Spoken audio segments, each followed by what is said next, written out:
মানুষ মানুষকে জুলুম করে বেঁচে আছে বা জুলুম করতেছে, যেটা আমরা দেখি। দুনিয়ার মানুষ মৃত্যুকে ভয় পায় না।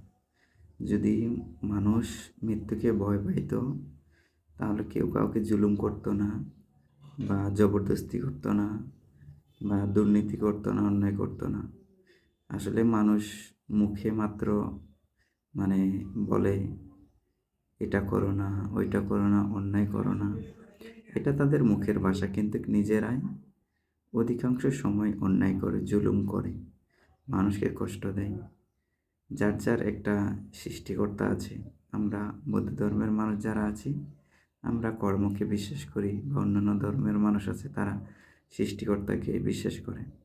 তো যদি সৃষ্টিকর্তাকে বিশ্বাস করে থাকে, তাহলে অবশ্যই তারা ভয় করে।